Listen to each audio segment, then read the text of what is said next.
Euh,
C'était elle dont vous parliez le jour. Oui, c'est chouette. Jean-Louis, il faut que tu te mettes en mode silencieux.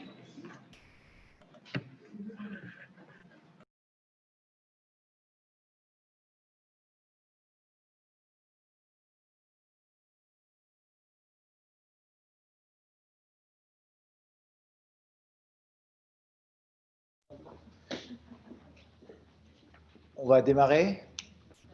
Alors, avec vous, ça va être assez simple sur place. Par contre, il y a beaucoup de participants à distance, donc je vais préciser un peu les règles du jeu. Donc bonsoir, bienvenue. Moi, je m'appelle Pascal Chariot. Avec Elisabeth Debeune, on va avoir la chance de… Quoi, la chance ? On va animer cette soirée. On verra comment ça se passe. Il y a beaucoup de participants à distance. Ouais, on avait 200 d'inscrits, donc on va voir.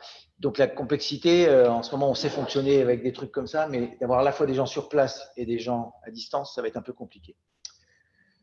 Voilà, donc on compte sur votre bienveillance et votre compréhension. Donc les consignes techniques, déjà pour les gens qui sont à distance,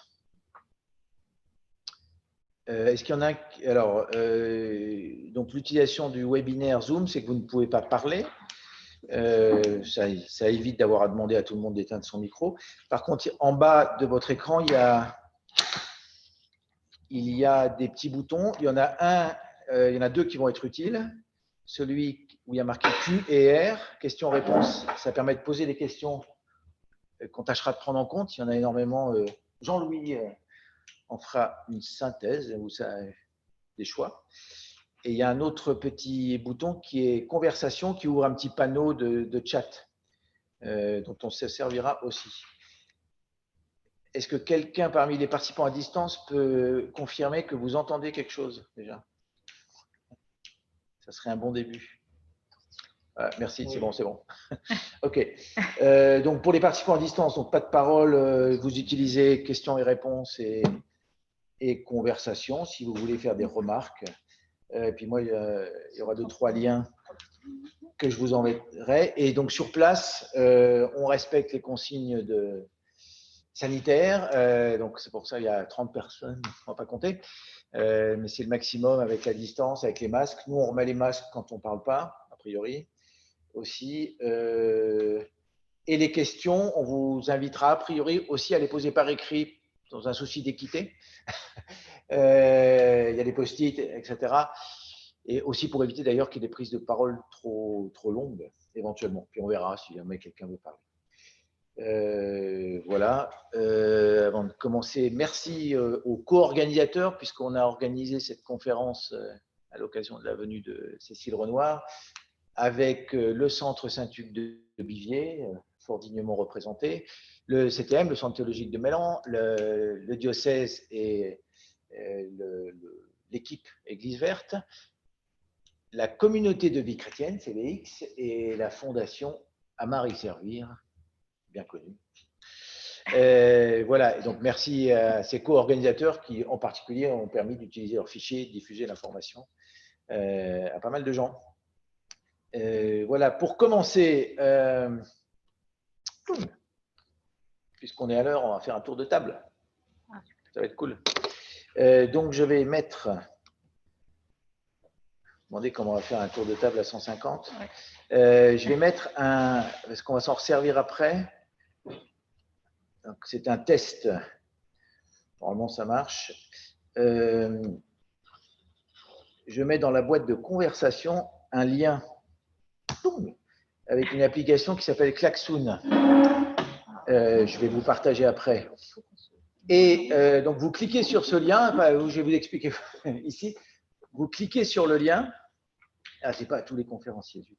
Il faut que je l'envoie à tous les conférenciers et les participants. Vous cliquez sur le lien, ça ouvre une petite fenêtre d'une application où les mots qui vont être mis vont apparaître sous forme de nuages. Et je vous invite, juste pour qu'on s'accueille les uns les autres, à mettre sur cette application, donc Jean-Louis va cliquer dessus et vous pouvez lui donner votre prénom et votre lieu, là où vous êtes, tout simplement. Est-ce que c'est clair? Et moi, je vais du coup faire apparaître ici. Alors après, il y aura d'autres questions. Hop. Voilà, donc vous avez une petite boîte. Voilà, Hélène de Lyon, welcome. On va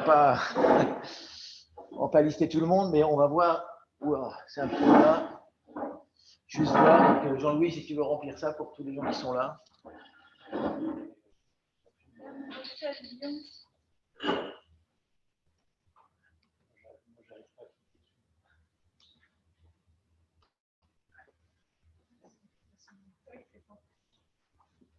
C'est un peu bas, je ne sais pas comment faire.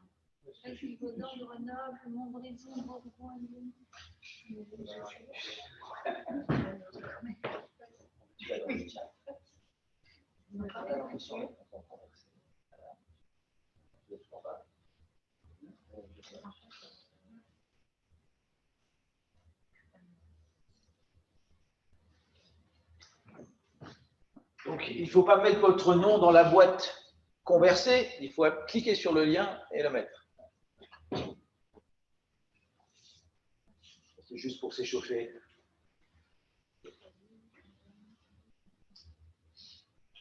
Donc, c'est une application où, quand plusieurs personnes mettent le même mot, ça le reconnaît avec une grande intelligence et ça grossit le mot. Mais bon, c'est pas pour voter, pour qui que ce soit.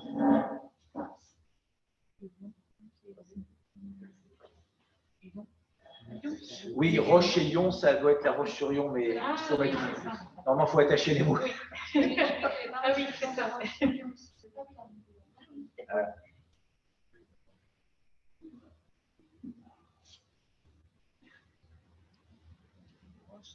Oui, c'est ça.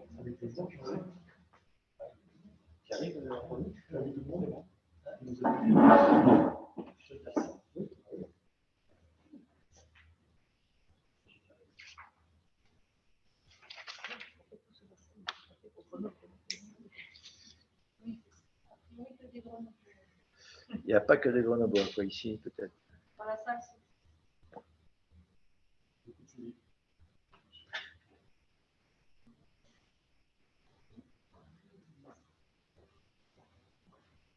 Voilà. On va laisser continuer le truc et en même temps, on va démarrer. Du coup, je laisse la parole à Elisabeth pour animer la suite. Alors, on avait donné un titre à cette conférence, on avait donné « Vivre l'écologie intégrale, changer de société, changer soi-même ». On s'était dit qu'on avait souvent beaucoup de questions, que la transition, concrètement, on n'entend pas. Pour le micro.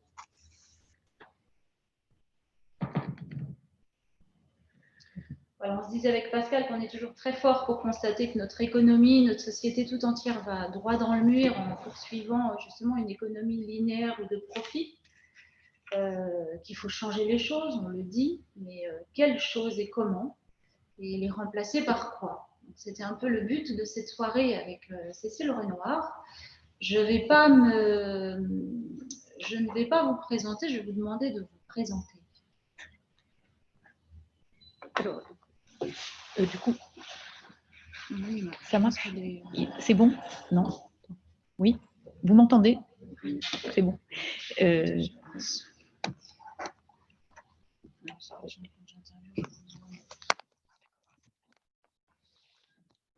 Oui, d'abord, bonsoir à toutes et tous. Je suis très heureuse d'être ici, d'autant que familialement, nous avons une maison en Chartreuse qui est très chère à mon cœur. Donc, j'ai toujours l'impression, quand je viens du côté de Grenoble ou Chambéry, d'être un peu en famille. Voilà. Et alors, pour me présenter, hormis ce lien à la région, je suis religieuse de l'Assomption depuis bientôt 30 ans. Et du coup, je suis arrivée à l'Assomption avec un diplôme d'école de commerce en poche. Et puis les sœurs m'ont dit, mais ça serait bien que tu puisses enseigner dans un de nos établissements scolaires. Et on m'a demandé de trouver une matière que je puisse enseigner. Et du coup, j'ai fait des études de philo. J'ai été prof de philo en lycée. Et puis ensuite, dans le cadre de la vie religieuse, on m'a demandé de faire des études de théologie au Centre Sèvres. Et là, les jésuites m'ont proposé d'écrire, de pouvoir faire une thèse pour pouvoir enseigner. Et j'ai choisi finalement de faire une thèse en philosophie politique à l'EHESS sur les questions de l'engagement des multinationales dans les pays du Sud et pour réfléchir à la notion de développement durable. Ça, c'était il y a une petite vingtaine d'années. Et finalement, ça a été depuis lors un axe important du travail que j'ai pu mener avec le souci d'essayer de favoriser le lien entre mondes qui peuvent se côtoyer sans trop se connaître, entre le monde de l'enseignement supérieur et de la recherche d'un côté, et celui de l'action de grandes entreprises, et puis le monde de l'entreprise avec le monde des ONG, des collectivités territoriales, notamment dans les pays dans lesquels on a pu mener des recherches avec l'équipe de mon programme de recherche à l'ESSEC. Voilà. Et puis, ça m'a conduit, il y a maintenant 4 ans, à avoir l'intuition de créer ce qui est devenu le campus de la transition. Ça parce que je voyais en gros l'inertie des gros paquebots que sont d'un côté les multinationales et puis de l'autre les grandes écoles et universités où j'avais dans plusieurs écoles l'un ou l'autre enseignement. Et du coup, je me suis dit, mais au fond, est-ce qu'il ne faut pas essayer de créer une petite institution, comme on dit, qui soit plus agile et qui permette, en gros, d'aiguillonner les transformations possibles dans l'enseignement supérieur, voire dans la réflexion sur les modèles économiques. Et c'est comme ça que j'ai commencé à poser des questions à plusieurs personnes que je connaissais bien, type Gaël Giraud, je pense qu'il est assez connu dans les milieux ignatiens. Et puis tout le monde m'a dit, mais vas-y, c'est cette idée un peu folle, mais ça vaut la peine d'explorer plus. Et c'est comme ça que le projet du campus de la transition est né. Voilà pour une première présentation. Ce campus de la création, il est né il y a 2 ans. Qu'est-ce qui s'y passe exactement et à quoi ça sert? Alors, donc le campus, il est né même il y a un peu plus de 2 ans parce qu'on a commencé par créer une association fin 2017. Et puis, en fait, ma congrégation a proposé de mettre à disposition du projet, qui est donc un projet qui vise à faire en sorte que les questions, on dirait, en prenant le terme qu'utilise le pape d'écologie intégrale, que ces questions soient vraiment considérées comme pas annexes, mais vraiment constitutives de non seulement la réflexion, mais aussi l'action des établissements d'enseignement supérieur ou des entreprises, voilà, pour essayer de faire en sorte que nos sociétés aillent davantage dans le sens de ce qu'on peut appeler la grande transition. Et du coup, ma congrégation m'a proposé de mettre à disposition du projet un lieu pour pouvoir incarner le projet. Et ce lieu, c'est lui-même le fruit d'un don. En 1949, la propriétaire d'un château en Seine-et-Marne, à 80 km de Paris, elle était ancienne copine de classe de notre supérieur général de l'époque. Et elle a dit à son ami, mais écoute, je ne peux pas assumer la gestion du château toute seule. Et donc, j'en fais le don à condition que ce soit un projet éducatif et social.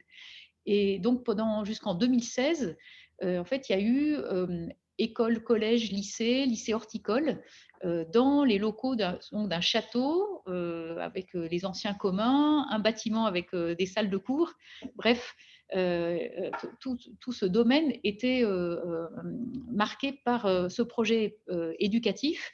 Et puis, pour des raisons financières, une grande partie des activités ont dû stopper en 2016, ce qui fait que quand j'ai expliqué à ma provinciale que nous avions le projet et le collectif et qu'il nous manquait un lieu, elle m'a proposé qu'on puisse voir si Forges convenait. Et de fait, je connaissais un peu les lieux, on était voir et vérifier que c'était vraiment assez idéal par rapport à ce projet de campus.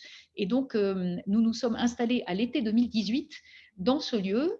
Et c'est un des conseils qu'on m'avait donné quand j'avais passé 4 mois juste avant de démarrer le projet du campus. J'avais passé 4 mois dans un projet en fait, qui a beaucoup inspiré la création du campus, qui est le Schumacher College, qui est une petite université dans le Devon, dans le sud de l'Angleterre, qui a été créée par Satish Kumar, dont vous avez peut-être entendu parler. Certains de ses livres ont été traduits maintenant en français. Et Satish Kumar est un Indien qui a maintenant plus de 80 ans et qui était vraiment très marqué par Gandhi et qui s'est installé en Angleterre après avoir fait être parti de Delhi pour dénoncer la possession de la bombe atomique par les pays qui, à l'époque, dans les années 60, possédaient la bombe. Et il est allé voir tous les chefs d'État pour leur dire les alerter sur les dangers liés aux armes nucléaires, etc. Et de fil en aiguille, il s'est installé en Angleterre et il a créé en 1991 donc, ce qui a été d'abord un centre de formation et qui est maintenant rattaché à l'université de Plymouth, avec l'idée de former des jeunes et des moins jeunes aux enjeux de la transition, en essayant de faire réfléchir, en mettant aussi à l'intérieur des projets de formation la question spirituelle, pour que la question du sens soit vraiment posée en même temps que des formations peuvent aussi faire droit à des aspects beaucoup plus techniques. Et moi, j'y suis allée et du coup, ça m'a vraiment convaincue qu'on n'avait pas l'équivalent en France et que ça valait vraiment la peine d'essayer de créer pas exactement la même chose, parce qu'en plus, la culture anglo-saxonne est quand même assez différente de la culture française, et puis on n'était pas exactement ni la même époque pour démarrer le projet, ni la même configuration en termes d'équipe au démarrage, mais ça a vraiment influencé beaucoup ce projet de campus. Donc c'est un lieu de formation, d'incubation, mais qui vient et qu'est-ce qui se vit là-bas et pourquoi les gens viennent là? Voilà, donc on s'est installé à plusieurs sans avoir attendu d'avoir les fonds nécessaires pour la rénovation des bâtiments. Donc, on est en gros dans si vous tapez Campus de la Transition, là, pour ceux qui sont connectés, vous verrez que c'est un beau château, un genre Moulinsart en 2 fois plus grand. Et donc, on s'est installé à 6 à l'été 2018, avec d'ailleurs dans l'équipe un réfugié, en lien avec JRS, là, le service jésuite des réfugiés. On s'était dit que c'était vraiment important de marquer dès le début de ce projet le souhait de relier les questions écologiques et les questions sociales. Et le fait d'être dans un beau bâtiment, forcément un château avec 12 hectares, ça peut donner le sentiment que c'est un peu une bulle très préservée. Et ça, c'est vraiment un défi pour nous en permanence, c'est de faire en sorte qu'on ne soit pas justement dans notre bulle, mais qu'on ait vraiment des liens avec l'environnement et avec l'écosystème proche. Donc, on est à 3 km de la ville haute de Montereau, qui est donc une ville de 20 000 habitants, dans laquelle il y a pas mal d'enjeux socio-économiques, avec un taux de chômage élevé. Oui, j'ai dit que c'est le sud de la Seine-et-Marne, c'est donc à 20 km de Fontainebleau.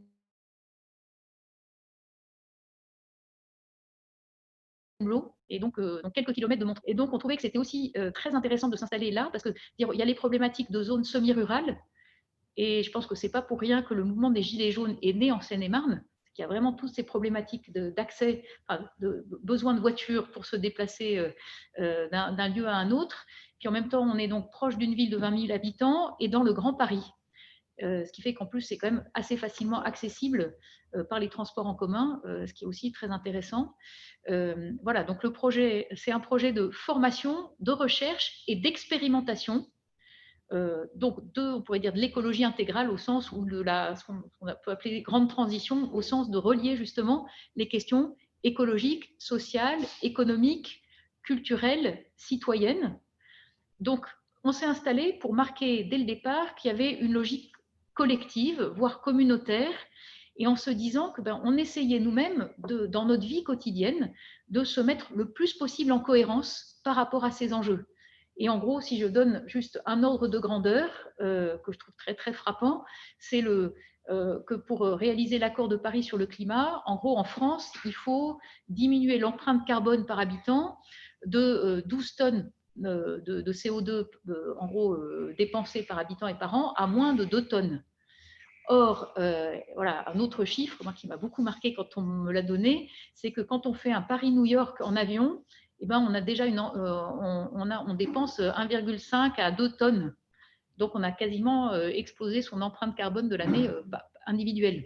Et donc, quand on commence à réaliser ces ordres de grandeur-là, ça fait réfléchir sur les efforts à fournir individuellement et collectivement pour y arriver.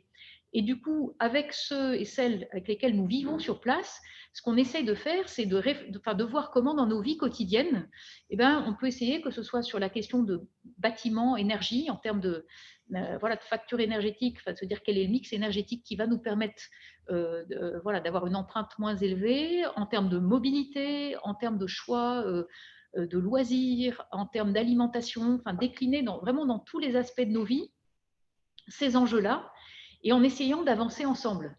Et je peux dire que, moi, je me sens souvent, je vis avec des jeunes, et c'est, en gros, on a été confinés à 25 l'année dernière, et on était la moyenne d'âge de 27 ans. Voilà, et on était deux à sérieusement relever cette moyenne d'âge. Donc, je suis avec des jeunes professionnels et des étudiants qui sont extrêmement motivés par ces sujets, qui voient avec beaucoup de lucidité les problèmes, et qui, en gros, essayent de voir comment il faut faire pour vraiment avoir des modes de vie beaucoup plus sobres. Et donc, ce qu'on essaie de faire, c'est de faire de nos vies quotidiennes un terrain d'expérimentation de la mise en transition de collectifs, en se rendant compte que rénovation écologique d'un bâtiment ancien, c'est pas simple, et c'est quand même le lot de plein de gens aujourd'hui en France. Mobilité bas carbone dans une zone semi-rurale dans laquelle, pour nous, on a 7 km entre le château de Forges et la gare de Montereau. Tout le monde ne peut pas prendre le vélo aisément, puis il y a une bonne côte au retour. Voilà, et puis en hiver, c'est pas simple. Voilà, donc comment on fait? Et du coup, ça fait un terrain d'expérimentation, une sorte de laboratoire dans lequel on essaye de valoriser ce qu'on appelle de la recherche-action dans différents domaines. Voilà, et ce qui permet aussi, du coup, de pouvoir discuter avec les étudiants ou bientôt les professionnels, on commence à développer un peu de formation professionnelle, qui viennent sur place pour recevoir des formations en se disant que on peut réfléchir avec eux à différentes échelles. Ce qui est bien aussi le sujet aujourd'hui de la transition, c'est comment articuler ce qu'on peut faire à une échelle individuelle dans un territoire donné, avec les spécificités de ce territoire, et puis comment c'est relié aux enjeux nationaux et aux enjeux globaux. Voilà. Et donc, l'ambition du campus, c'est vraiment, à travers un projet ancré dans un territoire, d'essayer de former des personnes qui soient moins hors sol et surtout de pouvoir aiguillonner des transformations dans le monde de l'enseignement supérieur et puis le monde des entreprises. Voilà, avec l'idée d'être en lien le plus possible avec des grandes écoles et des universités pour pouvoir faire notre part pour aider à des transformations. Les personnes qui viennent quelque temps dans le campus, est-ce que vous avez du recul sur celles qui en sont parties et des projets qu'elles ont pu monter après? Est-ce que c'est une parenthèse dans leur vie ou est-ce qu'après, il y a vraiment un vécu différent? On accueille finalement des publics assez variés et ça, c'est très heureux aussi parce qu'on n'a pas que des convaincus. Alors, je pense que les plus convaincus, ce sont ceux qui nous rejoignent pour être bénévoles, pour aider au campus. Et on a en plus un modèle économique qui n'est encore pas du tout stabilisé. Et donc, on vit depuis 2 ans essentiellement à partir de ce qu'on appelle l'économie du don. C'est-à-dire qu'on a des jeunes qui viennent nous rejoindre pour nous aider, qu'on a transformé, fait la rénovation du 2e étage du château en isolant les brésilles de 2e étage avec des étudiants d'école d'ingénieurs qui sont venus, qui ont passé un été pour nous aider. Il y a énormément de choses qui sont faites grâce à l'engagement donc bénévoles des uns et des autres. Donc ceux-là, généralement, c'est des jeunes super convaincus et comme ceux avec lesquels je vis sur place. Et ceux-là, ceux qui restent, on n'a pas encore beaucoup de recul, mais il y en a d'abord qui avaient dit ils restaient 6 mois, puis en fait ils sont restés 1 an, voire 2 ans. Donc, et certains réfléchissent à un engagement plus ou moins long au campus. Après, il y en a qui sont déjà partis au bout de 6 mois, 1 an ou 2. Et là, ils sont extrêmement motivés pour agir dans des territoires, souvent, pour essayer de contribuer à des dynamiques de transformation, un peu en fonction aussi de leurs compétences. Ensuite, on a des personnes qui viennent pour des formations qui peuvent durer 2 jours, 3 jours. Formation aussi qu'on a faite avec le mouvement Colibri de 2 mois. Alors, ceux qui, en fait, plus le temps de résidence dans le lieu est long, à la limite, plus les gens sont peut-être profondément convaincus qu'on peut changer, qu'on a des ressources pour transformer les choses. Mais on peut se dire qu'avec ceux qui viennent que pour 1 jour ou 2 ou 3, au moins on sème des graines. Et notamment, par exemple, les échanges qu'il y a entre jeunes. C'est vrai que des étudiants qui viennent, l'autre jour, on a eu des étudiants de master de Lille, de Sciences Po Lille. Je pense que tous n'étaient pas du tout également convaincus de ces sujets. Et certains étaient peut-être un peu bousculés par nos modes de vie, ou le fait d'avoir des toilettes sèches. Alors, il n'y a pas que ça, mais toute cette expérience-là, pour certains, ce n'est pas du tout leur quotidien, évidemment. Et ils peuvent être, en plus, si on est dans des cursus où on est bien formaté, du point de vue économique et financier, on peut avoir un peu de mal avec aussi la ligne dans laquelle nous sommes. Et on essaye vraiment de faire en sorte que tous ceux qui viennent se sentent bien. Et il y a une formule sur laquelle on a beaucoup réfléchi, qui nous a mis quelques mois pour vraiment essayer de caractériser la posture qu'on voulait adopter. Et ça, je pense qu'elle dit vraiment quelque chose du projet du campus. On se veut radicaux et non marginaux. C'est-à-dire, le côté radical, c'est au sens de prendre les questions à la racine le plus possible. Donc vraiment, ne pas d'ici nous, là où nous sommes, on propose quelque chose de tiède, mais alors qu'on est dans un lieu qu'on nous a donné, qu'on a mis à disposition, qu'on est avec des personnes très motivées. Voilà, si nous, on n'y arrive pas, qui y arrivera? En un sens, le laboratoire, il est intéressant parce que ça dit quelque chose des difficultés qu'il y a à transformer l'essai, parce que je ne dis pas du tout qu'on y arrive, mais au moins on est en chemin ensemble. Donc ça, c'est le côté radical. Non marginal, c'est vraiment de se dire qu'on doit pouvoir accueillir des personnes qui viennent de grands groupes, ou des gens qui sont des étudiants qui sont très loin, qui ne sont pas forcément sensibilisés à ces questions, et les aider à faire leur chemin. Et puis surtout aussi nourrir la conviction partagée que personne n'a la solution tout seul et que c'est ensemble qu'on doit voilà, discerner et développer des projets qui soient vraiment cohérents à grande échelle. Et ça, on ne le fera pas en étant pur dans son coin, quoi. Voilà. Donc ça, c'est un peu ce qu'on essaye de faire. Alors voilà, avec des ratés hein, ou des choses qui marchent plus ou moins bien. Mais en tout cas, on est quand même assez conforté, même très conforté, par la dynamique qui est vécue sur place et parce que ce que nous renvoient ceux qui participent pour quelques jours ou pour plus longtemps à l'aventure du campus. Est-ce que dans la transition, la définition, on sait ce qu'on lâche, on ne sait pas ce qu'on va trouver. Oui. Il y a souvent un grand manque d'espérance, une peur.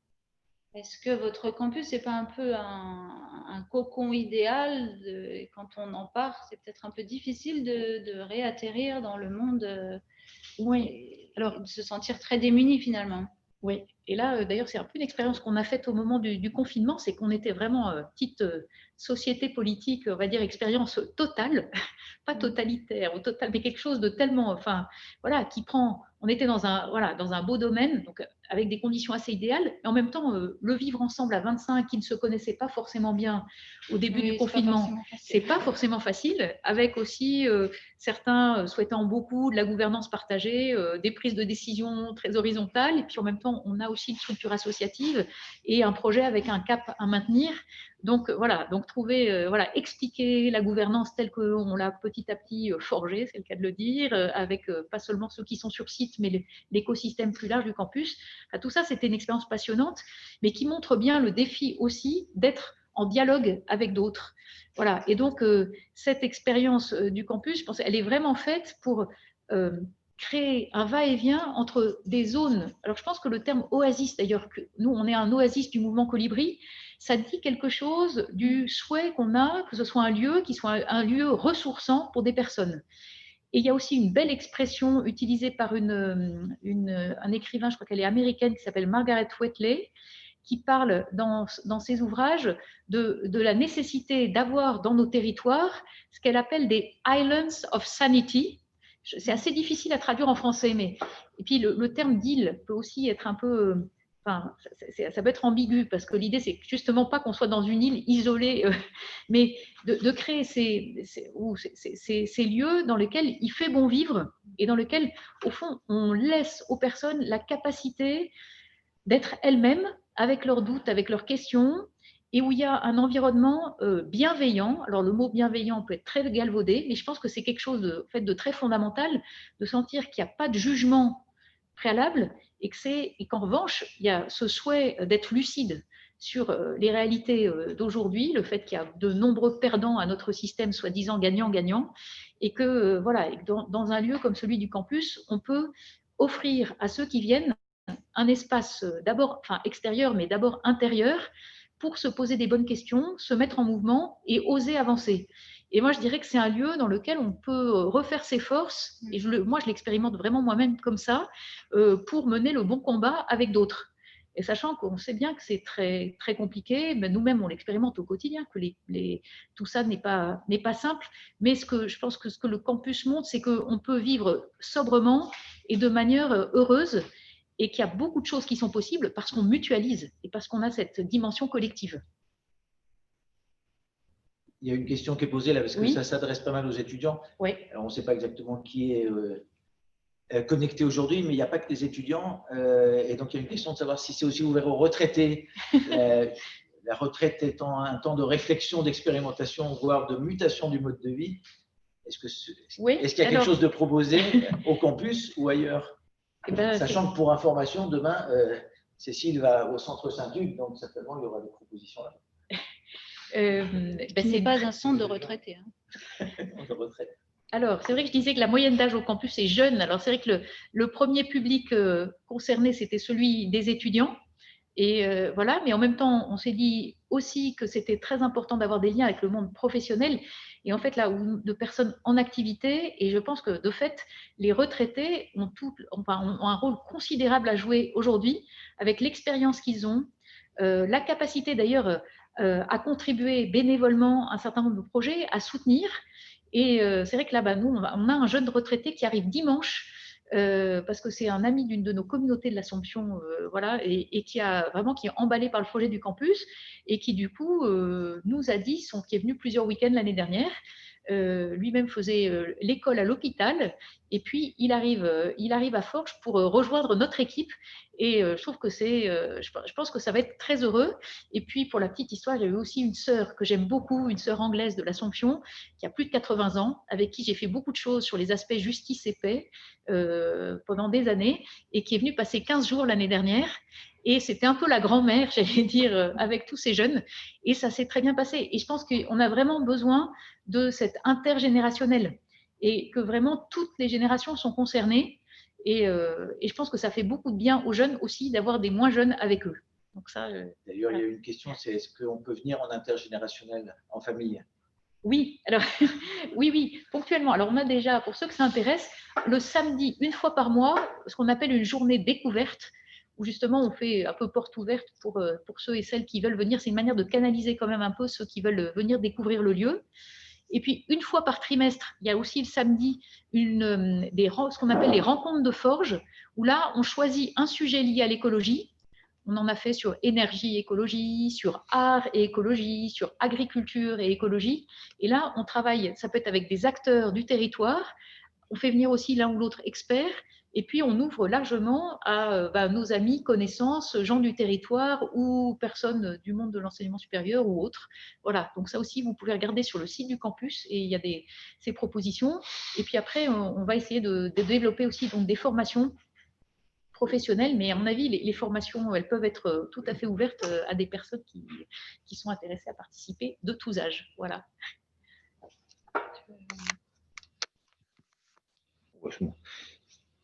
On va passer, on a prévu 3 temps, donc il y avait ce temps, on va dire, d'introduction du campus. Je ne sais pas parler du beaucoup. Tu en parleras tout à l'heure. Ouais. Là, on va prendre un deuxième temps sur plus pour t'écouter ou échanger sur la partie comment ça se passe dans le monde au niveau politique et économique. Et le troisième temps sera plus au niveau personnel de ce qu'on peut faire. Donc, en guise de transition, j'ai mis un petit lien là de nouveau, hop, sur lequel vous pouvez cliquer. Et il y a une question qui est posée dessus que je vais tâcher de lire. Voilà, la question c'est la transition écologique au niveau économique et politique, ça m'évoque 3 petits points. Je vais tâcher de vous le partager. Tac. Par contre, il faudrait que tu bouges. Oui. Tu as quelques pas. Vous voyez ou avec les tables, c'est vraiment pénible. Voilà. Et vous pouvez participer. Hein, faites aussi quelques pas et Jean-Louis va saisir ça. Et il faut que je partage l'écran, ce que je n'avais pas fait tout à l'heure. Donc, voilà, donc normalement, tout le monde peut voir ce qui sort.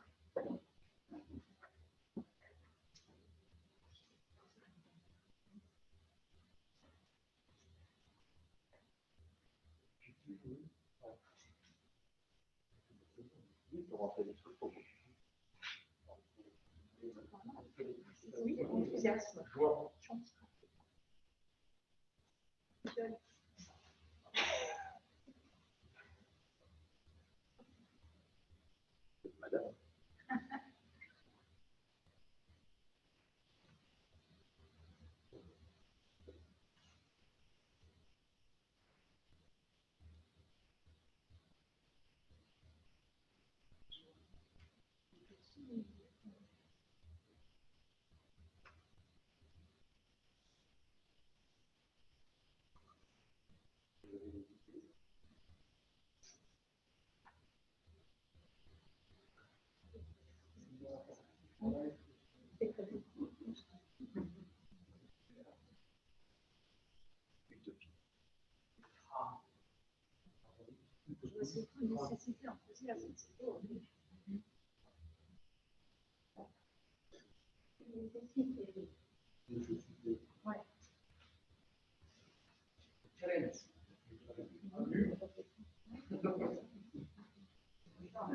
l'UR ou c'est tous ces murs?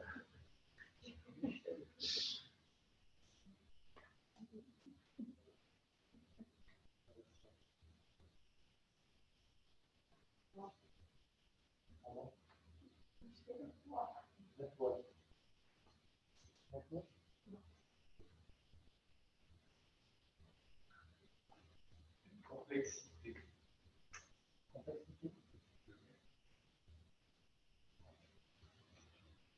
Faut pas garder que les mots qui sont en gros. Oui, oui. Oui, mais quand même. Défi, enthousiasme.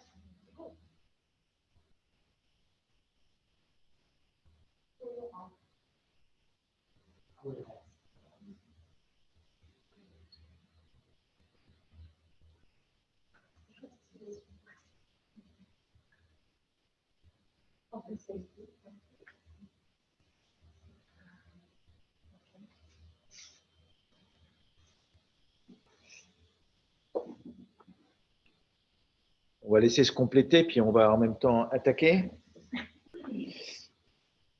Et j'éteindrai après. Du coup, au niveau voilà, économique et politique, donc Cécile, tu as écrit ou co-écrit il y a quelques années un livre fameux que chacun a dû lire, 20 propositions pour réformer le capitalisme. Est-ce que ce livre a eu du succès et est-ce que ces mesures ont été mises en œuvre et quel a été le résultat? Est-ce que le capitalisme peut être réformé? Oui.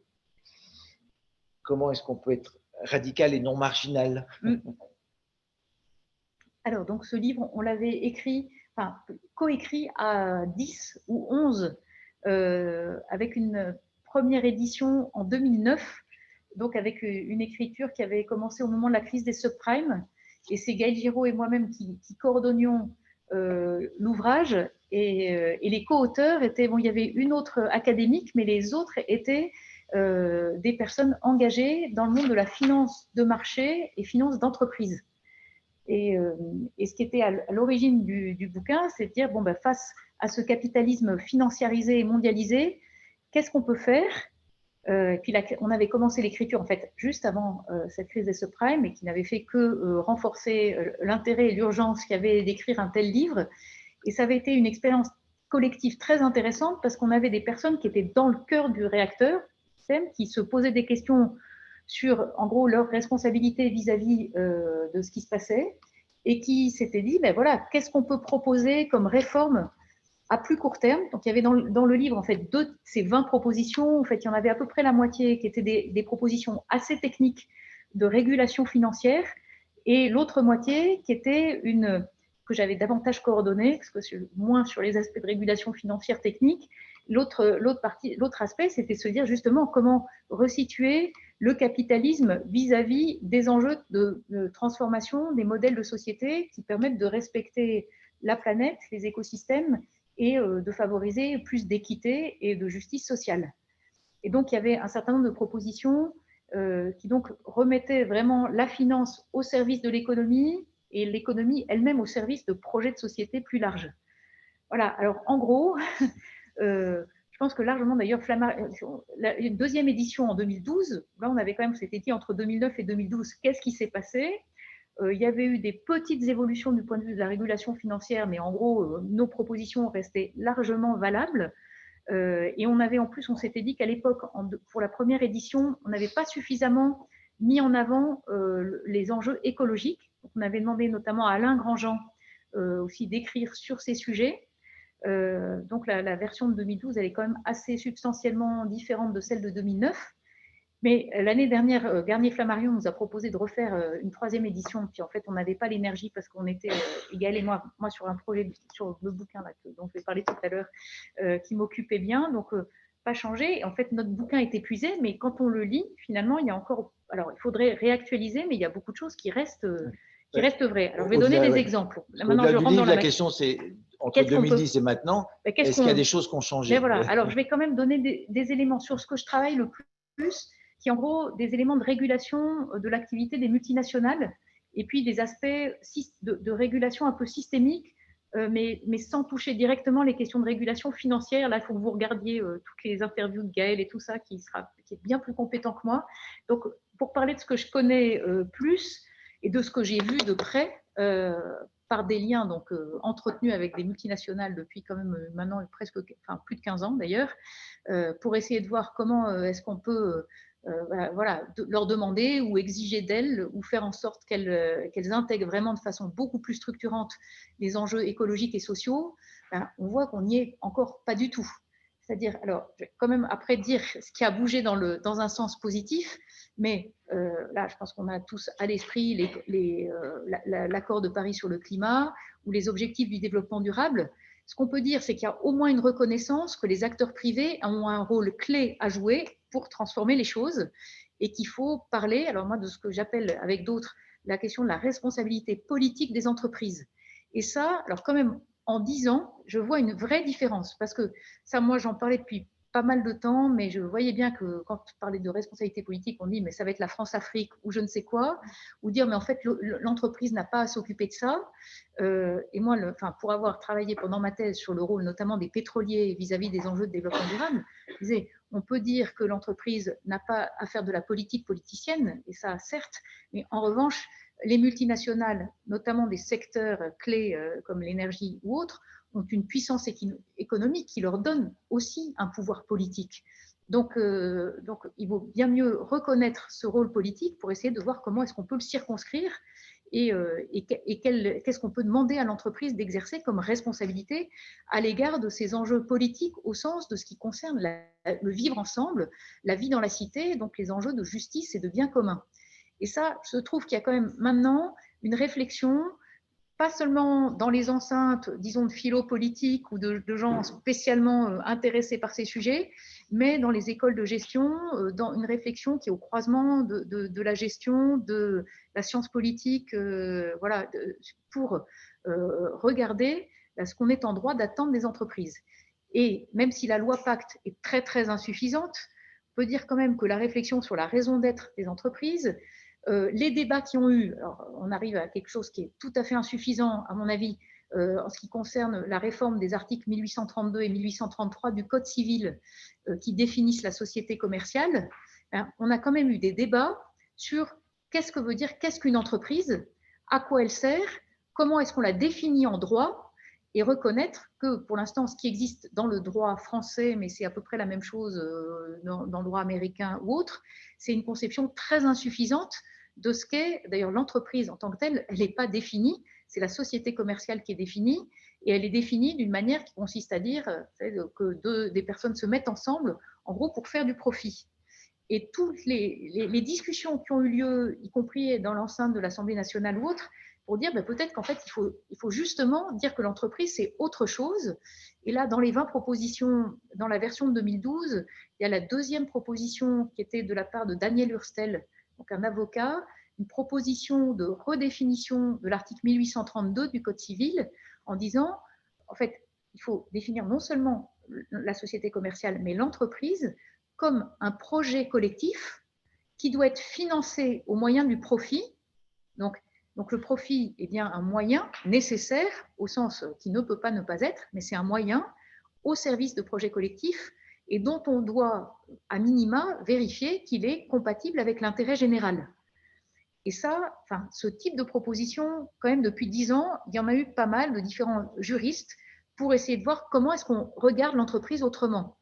Et puis, je dirais, dans les avancées quand même qu'il y a eu depuis 2010 ou 2012, là, une loi qui a été votée en France sur le devoir de vigilance des entreprises, une loi votée en 2017. Le devoir de vigilance, c'est cette idée que les entreprises multinationales, en fait, elles fonctionnent, souvent il y a le siège et des filiales, et puis il y a une fiction juridique qui est de l'autonomie de la personne morale, et avec l'idée qu'il y a une séparation entre les différentes filiales et la maison mère, et que du coup, alors que dans les faits, ayant en fait souvent mutualisé tout l'aspect administratif et financier, il y a des tas de choses qui sont mutualisées et que ces entreprises sont multinationales, voilà, ce sont des entités en fait qui relient des filiales dans différents pays avec la maison mère. En fait, il y a jusqu'à 2017, il y avait en droit dur quasiment rien qui manifestait la responsabilité d'une entreprise vis-à-vis de ce qui se passe dans ses filiales du point de vue d'une responsabilité sociale, et non seulement à l'égard des filiales pour les entreprises dites donneuses d'ordre, mais aussi à l'égard des sous-traitants et des chaînes de sous-traitance. Et c'est parce qu'en 2013, il y a eu le drame du Rana Plaza au Bangladesh, où plus de 1200 couturières sont décédées dans des bâtiments presque, enfin, qui étaient enfin, soit insalubres et en tout cas avec des normes de sécurité qui n'étaient pas suffisantes. Et c'était travailler dans ces bâtiments des sous-traitants, de sous-traitants, de sous-traitants. Et il y avait quand même en fait un lien assez direct avec les maisons donneuses d'ordre, par exemple en France ou en Europe, type Benetton, Mango, Gap, H&M, Auchan, etc. Mais en réalité, les entreprises pouvaient se défausser de leurs responsabilités en disant ben, moi je suis responsable de mes salariés directs et pas de mes sous-traitants et encore moins des sous-traitants des sous-traitants. Et du coup ça a quand même alerté, enfin cette réflexion-là en fait elle était déjà très vigoureuse dans les milieux d'ONG et chez un certain nombre de syndicats ou autres qui défendaient les droits des travailleurs pauvres à travers la planète et qui soulignaient ben, les manques juridiques du point de vue de la régulation donc des entreprises multinationales. Et ce qui est quand même un pas en avant, c'est cette loi de 2017, donc, qui est en fait formulée de manière assez minimaliste, mais qui contribue à changer un peu la manière dont on conçoit la responsabilité de l'entreprise. Et cette loi, en fait, elle fait suite à une réflexion qui a eu lieu depuis 30 ans pour se dire, au fond, justement, les entreprises, elles ont un rôle à jouer à l'échelle, enfin, notamment celles qui ont des activités à l'échelle mondiale. Pour l'instant, en termes de droits durs, au sens de réglementation contraignante, il y a peu de choses. Et il y avait déjà un effort pour demander aux entreprises de montrer qu'elles se veulent responsables du bien-être de leurs salariés à l'échelle mondiale. Et la loi sur le devoir de vigilance, en fait, elle demande aux entreprises de montrer par un plan de vigilance qu'elles ne se rendent pas complices de violations des droits fondamentaux, non seulement pour leurs salariés, mais pour leur chaîne de sous-traitance. Alors bon, c'est formulé en termes de ne pas se rendre complice de violation des droits fondamentaux. Donc en fait, et puis c'est une exigence de moyens et pas vraiment une exigence de résultat. Donc on peut dire que ça ne suffit pas du tout. N'empêche que ça donne quand même un risque supplémentaire en termes de réputation pour ces grandes entreprises et que du coup, par ce biais-là, c'est aussi une manière d'enclencher quand même de la part de ces entreprises la publication de ce qu'elles font ou pas et de la manière dont elles envisagent leurs responsabilités. Alors, c'est une vision assez positive oui. de quelques améliorations sur le un peu juridique. Moi, je vais poser la question autrement. C'est les entreprises évoluent, c'est sans doute pas pire que ça l'était, c'est ce que tu dis. Mais vu le besoin d'évolution qu'il y a, est-ce qu'on a une chance que le monde économique évolue? Est-ce que tu imagines que dans 10 ans, on puisse atteindre une évolution et une transition écologique, la mise en œuvre de l'écologie intégrale, par exemple avec des multinationales et des logiques financières comme il y a aujourd'hui? Comme tu parles de radicalité, est-ce que ça peut évoluer ou est-ce que ça va péter? Et par exemple, quand les jeunes aujourd'hui prennent dans les mouvements type Extinction Rebellion, qu'est-ce que tu en penses? Il y a un moment donné où on est désarçonné devant ce qui se passe, et est-ce que quelque part mettre des grains de sable là-dedans pour bloquer, pour au moins dire attendez, on existe, c'est une manière de faire bouger aussi les lignes, pas que juridiquement. Oui. Mais moi, il me semble que qu'il faut tous les moyens en fait. Et je dis souvent aux étudiants qui viennent me voir, ou d'ailleurs des professionnels, qui me demandent un peu, voilà, est-ce que selon toi, il faut plutôt rester dans une entreprise type grand groupe pour essayer de faire bouger les choses de l'intérieur, ou est-ce qu'il vaut mieux en sortir pour créer de l'activité économique plus cohérente à côté? Voilà, ou est-ce qu'il faut encore s'engager en matière avec une action sociale, une mobilisation citoyenne très forte? Et alors, d'une part, évidemment, c'est des questions très, très complexes. Et puis, il me semble que c'est compliqué de dire que ça serait une voie contre les autres. Et moi, il me semble qu'il faut vraiment de tout. Mon expérience, alors, je donne un exemple qui est lié à une conversation que j'avais eue avec un patron du CAC 40 quand j'écrivais ma thèse, donc au début des années 2000. Et il m'avait dit, bon, la règle du jeu, c'est que vous ne me citez pas, mais moi, du coup, je vous dis ce que je pense vraiment. Et ça avait été très intéressant parce qu'en gros, il m'avait dit qu'il considérait que ce que les entreprises savent faire, c'est intégrer des contraintes. Donc, en gros, ce qu'il était en train de dire, c'est que finalement, si on mettait des contraintes et si on imposait des réglementations supplémentaires, ben les entreprises seraient obligées de suivre. Donc ça, c'était déjà pour dire, dans le débat, est-ce qu'il vaut mieux inciter ou contraindre les acteurs économiques? Il disait, bien sûr, l'incitation, elle est aussi nécessaire et c'est très bien que des entreprises s'engagent volontairement, mais ça ne suffira pas. Et ça, j'en suis vraiment persuadée. C'est pour ça que je parle quand même des avancées juridiques, parce que je pense que c'est un moyen par lequel on essaye de harmoniser les règles du jeu. Et juste pour terminer sur le devoir de vigilance, que j'ai un ancien doctorant qui est au CCFD Terre Solidaire chargé de la régulation, plaidoyer des multinationales et qui est à fond sur ces sujets. Donc, je suis assez au courant de ce qui des avancées et des difficultés. C'est le projet de traité à l'ONU contraignant pour les multinationales, qui se veut en fait une extension de la loi sur le devoir de vigilance à l'échelle internationale. Et ça, c'est quand même assez intéressant de voir que les pays européens ont beaucoup de mal à essayer à soutenir finalement ce projet de traité pour des tas de raisons liées notamment au lobbying exercé par les grands groupes, voilà, mais qui a quand même, on peut dire, par exemple pour la France, qui n'arrêtait pas de dire, le MEDEF et l'AFEP, donc les organisations patronales, étaient vent debout contre la loi sur le devoir de vigilance en disant la France s'impose des choses qui ne valent pas pour les autres.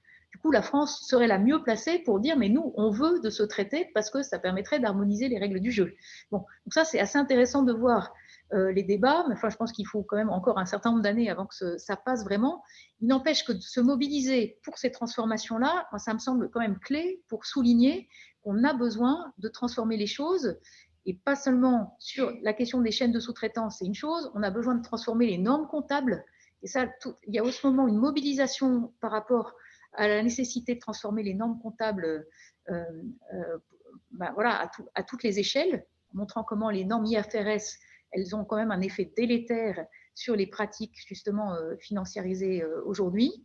Et donc, c'est assez intéressant, par exemple, de voir qu'à AgroParisTech, il y a une chaire sur la question de la comptabilité dite en triple capital qui intègre les questions sociales et écologiques, qui s'est ouverte l'année dernière. Ça dit quand même quelque chose du fait qu'il y a des sujets qui pouvaient apparaître complètement marginaux il y a encore assez peu de temps, qui sont repris en disant qu'on n'arrivera pas à changer les choses si on ne joue pas là-dessus.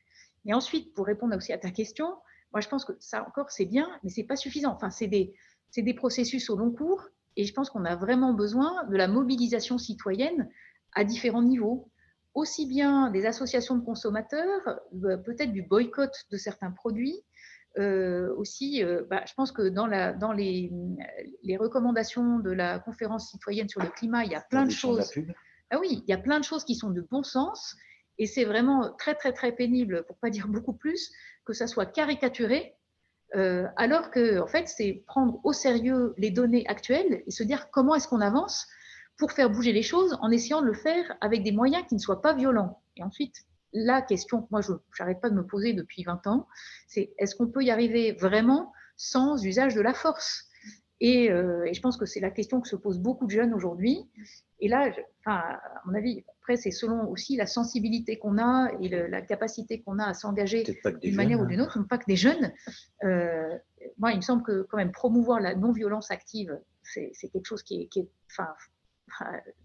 urgent, et parce que c'est dire aussi être capable de se mettre en risque soi-même, mais en essayant au maximum de refuser l'usage de la force. Et après, je ne dis pas que Gandhi lui-même disait que dans certains cas, il faut l'usage de la force. Mais je pense qu'il faut vraiment, qu'en tout cas, avant de préconiser l'usage massif de moyens violents, il faut vraiment beaucoup réfléchir, parce que je ne suis pas du tout sûre que ça change les choses. Et je sais bien que dans les milieux militants aujourd'hui, il y en a un certain nombre qui se réclament d'ouvrages type de Gelderloos ou autres pour dire, mais en fait, ceux qui préconisent des moyens non violents n'ont rien compris. En fait, il n'y a que la violence qui marche.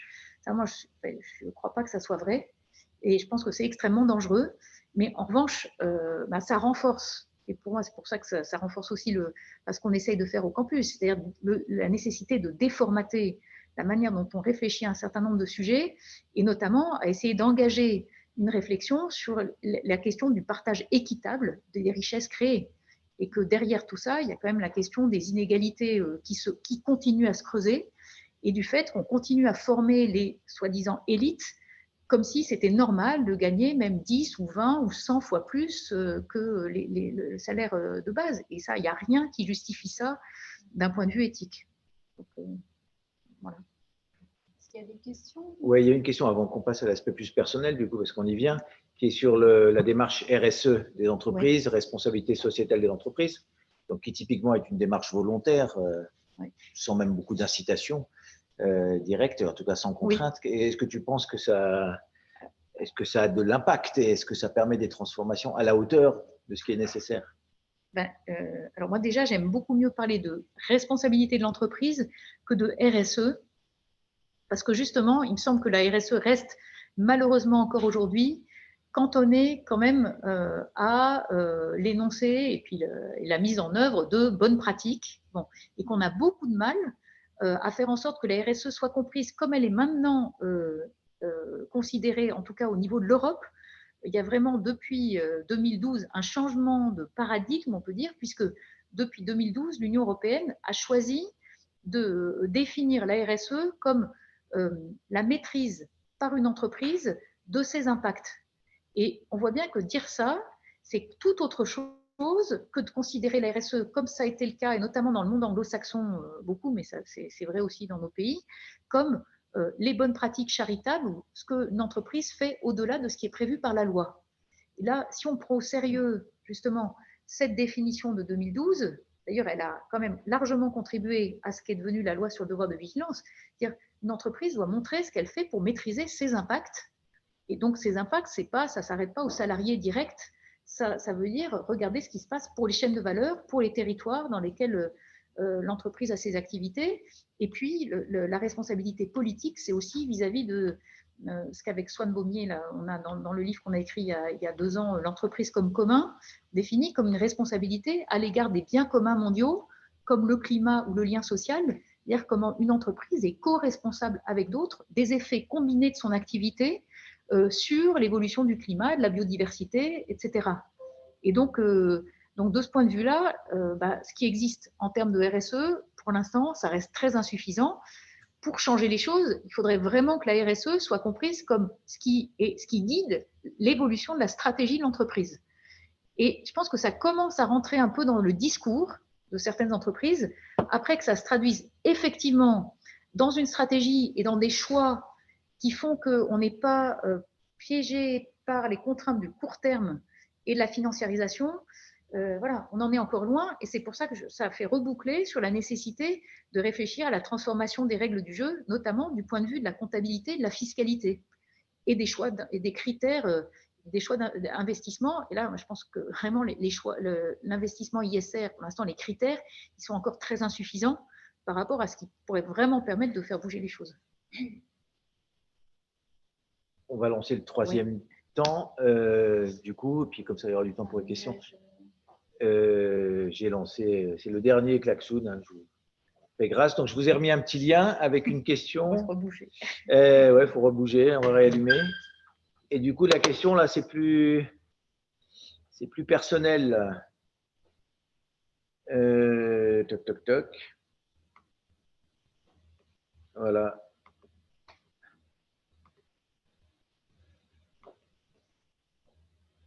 Ça va venir.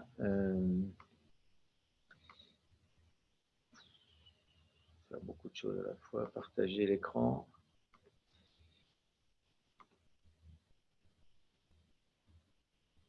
Hop. Voilà, contribuer à la mise en œuvre d'une écologie intégrale. De l'écologie intégrale, pour moi, c'est... Hop. Rebouge.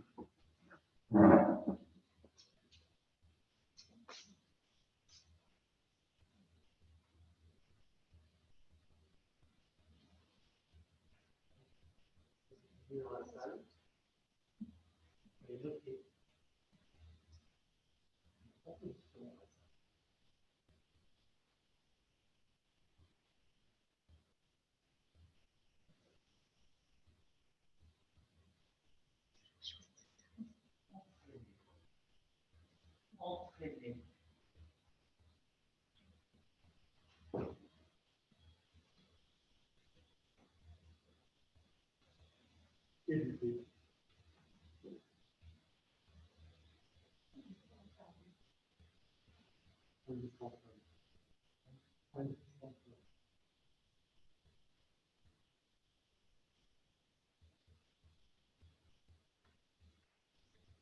machine n'est pas assez intelligente pour additionner les S majuscules et les S minuscules. Il faut écrire comme minuscule.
Alors oui, on va passer plutôt au niveau local et personnel. Ça marche pas.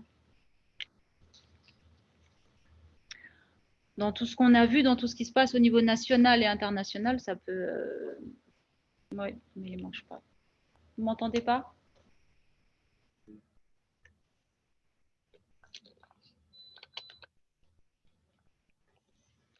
Je disais, avec tout ce qui se passe au niveau local, international, on peut être plutôt effrayé. Beaucoup essayent de changer les choses à sa petite mesure, un engagement politique, un engagement local, un engagement personnel, de s'impliquer davantage. Mais on a souvent l'impression que ça ne sert pas à grand-chose, que c'est un peu petit par rapport à tout ce qu'il y a à faire. Qu'est-ce qui est important de changer? C'est important de faire sa lessive, de faire ses produits ménagers, ses produits de beauté, d'acheter ses vêtements. Voilà, tout ça, beaucoup de gens le font, mais est-ce que c'est suffisant? Et qu'est-ce qu'on peut faire pour aller plus loin? Oui, alors peut-être je peux repartir. Vous avez entendu? Ou je reformule? Je redis. Voilà. Qu'est-ce qu'on peut faire pour aller plus loin, au-delà de certains gestes plus écolos qu'on peut avoir en termes de voilà, d'achat plus sobre ou de fabriquer soi-même un certain nombre de produits d'entretien, etc. Je voudrais repartir de calculs qui ont été faits. Alors, c'est des estimations qui sont forcément critiquables, mais qui donnent quand même une idée, là encore, d'ordre de grandeur. Je crois que c'est Carbone, je ne sais jamais si c'est Carbone 4 ou le chiffre, mais je crois que c'est Carbone 4 qui a publié l'année dernière un rapport justement pour essayer de mesurer par rapport aux transformations nécessaires pour la transition, ce qui était de l'ordre de la transformation à l'échelle individuelle et de l'ordre de la transformation collective. Et en gros, ce qu'il montrait, c'est que, parce que parfois on dit, mais en fait, les petites actions individuelles, elles servent à rien tant qu'il n'y a pas aussi des changements de politique publique ou autres, donc à plus grande échelle. Et en fait, ce qu'il montre, c'est qu'a priori, à peu près 25% de la transformation vient des transformations, enfin, des choix personnels de modification des modes de vie, des habitudes de consommation, de déplacement, de voyage, etc. 25%, c'est pas rien. 25%, c'est pas rien. Et ils disent même que s'il y avait beaucoup de personnes qui s'engageaient individuellement ou dans des collectifs à l'échelle locale à transformer leurs habitudes et leur mode de vie, on pourrait arriver jusqu'à 40% qui serait donc de la transformation qui serait liée à ces efforts combinés. Donc c'est quand même assez significatif, et ça je trouve que c'est assez encourageant sur le fait que nos gestes n'ont pas qu'une valeur symbolique, ce qui, à mon avis, est déjà quand même très important, parce que de poser des actes personnels, ça met aussi, en tout cas moi ce que je vis, et avec des jeunes avec lesquels, qui sont très sensibles à ça, c'est que ça nous met dans un état de vigilance qui fait que de fil en aiguille, à partir d'une transformation, d'un geste quotidien, on arrive à se dire que c'est possible, sur d'autres plans, d'agir différemment. Et qu'en fait, je pense que ça participe d'un changement de mentalité, de représentation collective de ce qui est possible et désirable en même temps. Ce n'est pas forcément qu'un tissu d'injonctions, de trucs pénibles à faire. Voilà, et donc ça, c'est important. Alors après, moi, mon expérience, mais ça serait intéressant d'avoir un peu les échos des uns et des autres, c'est qu'on n'est souvent pas attentif aux mêmes aspects, et que du coup, je trouve que c'est ça la chance des collectifs dans lesquels nous sommes, c'est que de voir que nous pouvons nous laisser influencer dans le bon sens par d'autres qui nous montrent le chemin dans des domaines où il nous est plus difficile d'aller. Je sais pas, moi je reprends l'exemple des toilettes sèches, c'est vrai que spontanément, je ne veux pas rentrer dans les détails, j'étais moyennement fan des toilettes sèches. Et puis finalement, en le vivant avec d'autres, finalement on finit par trouver que c'est très bien et puis de voir le sens qu'il y a derrière et la manière dont ça nous oblige aussi à réfléchir à ce qu'on fait dans une France dans laquelle, d'ici, quand on voit les cartes de stress hydrique, y compris en France, d'ici 25 ans, on se dit que ça vaut la peine de réfléchir un peu différemment à nos habitudes en matière de consommation d'eau. Pour d'autres choses aussi liées au déplacement, moi c'est sûr que c'est parce que des étudiants et même certains collègues universitaires m'ont dit, par exemple, un ami qui est prof d'université qui m'a dit moi j'ai décidé de prendre l'avion une fois par an. Et je vais arrêter d'aller dans des colloques pour parler 20 minutes en traversant l'Atlantique, 3 ou 4 fois par an, parce que ça n'a vraiment aucun sens. Et des exemples comme ça, ils sont stimulants, parce qu'on dit, en fait, si lui le fait, pourquoi pas moi aussi? Et au fond, ça invite à se dire quels sont les critères que je me donne pour choisir peut-être de prendre l'avion, parce que ça a du sens, voilà. Mais en même temps, moi, je cite souvent cette discussion, ou cet échange avec une des jeunes avec lesquelles j'habite, qui l'année dernière, il y a 2 ans, m'a dit en me regardant droit dans les yeux, me dit, mais Cécile, moi, j'ai décidé de ne plus jamais prendre l'avion. Et puis elle rajoute, pour que des gens comme toi puissent encore un peu le prendre. Alors, voilà. Et elle, en plus, elle est pleine de vie. Et c'est pas du tout. Elle me le disait pas d'une manière sacrificielle, mais en gros, pour me dire, moi, si je veux aller, je sais pas, en Asie ou très loin, je choisirais de partir en bateau et de passer plusieurs mois. Mais c'est donc un autre rapport au loisir, au déplacement, au choix. Et ce qui était le plus impressionnant, c'est quand sa maman, qui était venue visiter le lieu où se trouvait sa fille, m'avait dit que en fait, sa fille voulait être pilote de ligne. Et au départ, et donc, c'était quand même un changement assez impressionnant. Et je dis ça parce que c'est très beau de voir ces jeunes qui sont, vraiment, qui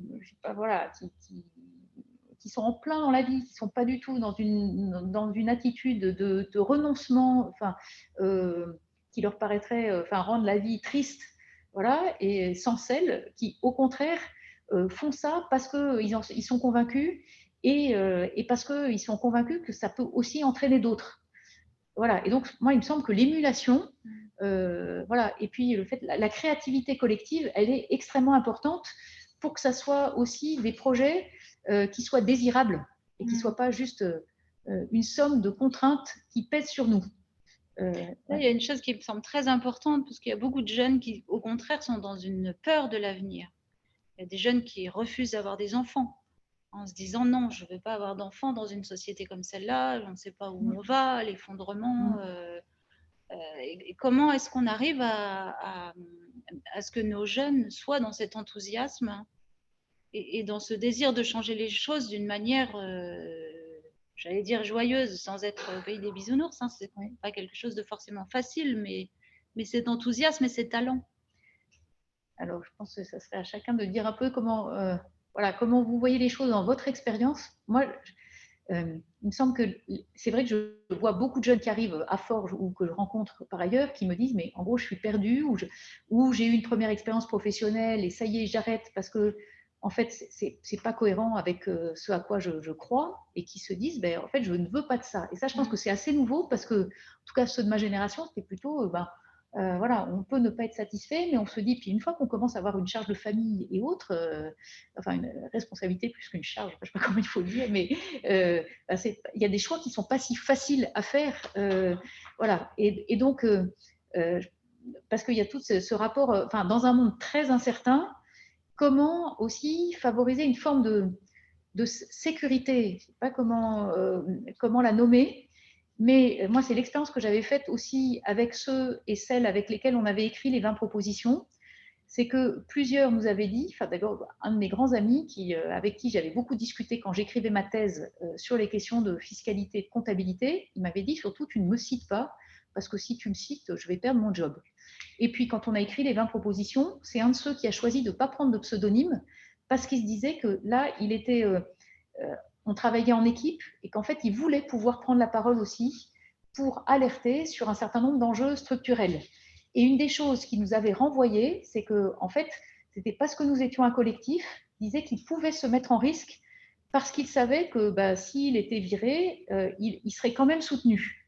Et ça, je me dis que pour les jeunes et moins jeunes aujourd'hui, c'est comment est-ce qu'on recrée ces formes de solidarité, de lien social, d'interdépendance vécue, nourrie, qui font que nous sommes capables collectivement de nous mettre en risque, parce que nous savons que voilà, il y en aura d'autres qui nous aideront et que nous ne serons pas seuls.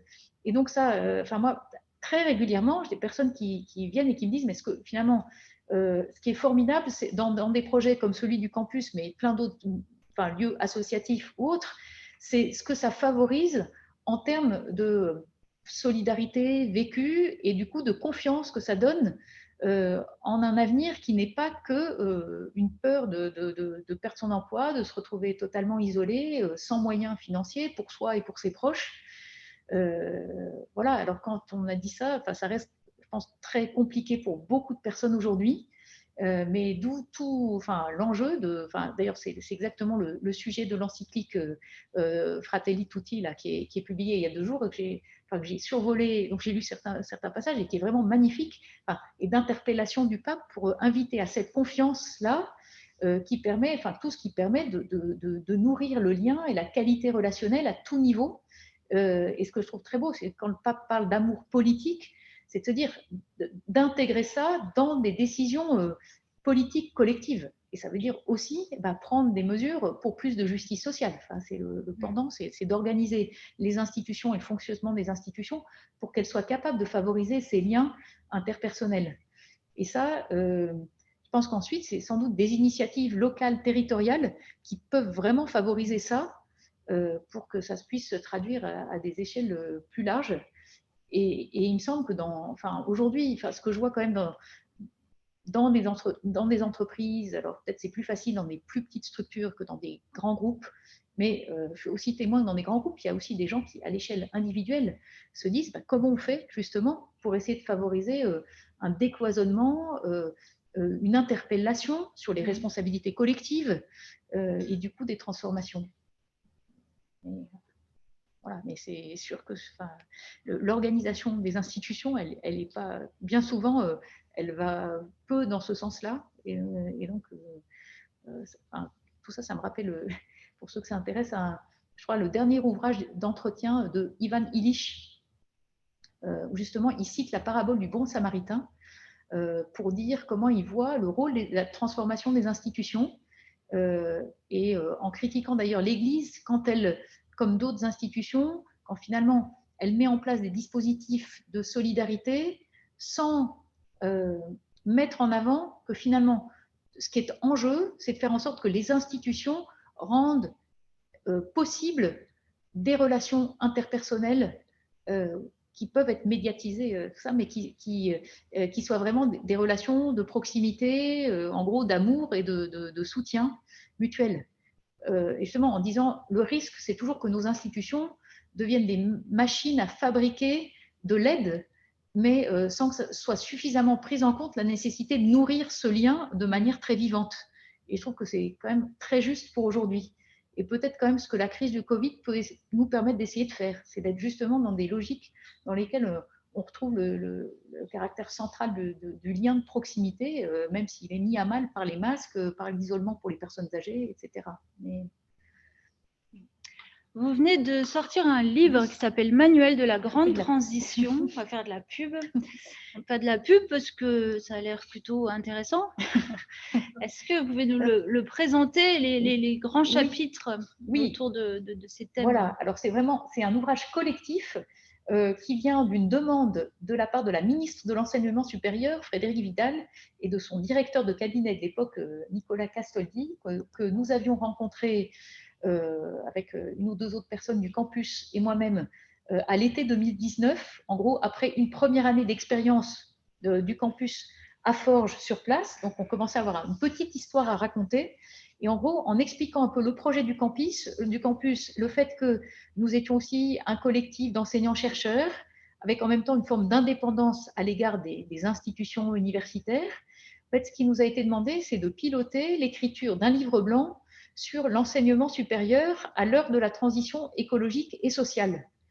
Et du coup, on a réuni un ensemble donc, à la fois d'enseignants-chercheurs, quelques professionnels aussi travaillant notamment en entreprise, et puis quelques étudiants, notamment du mouvement pour un réveil écologique.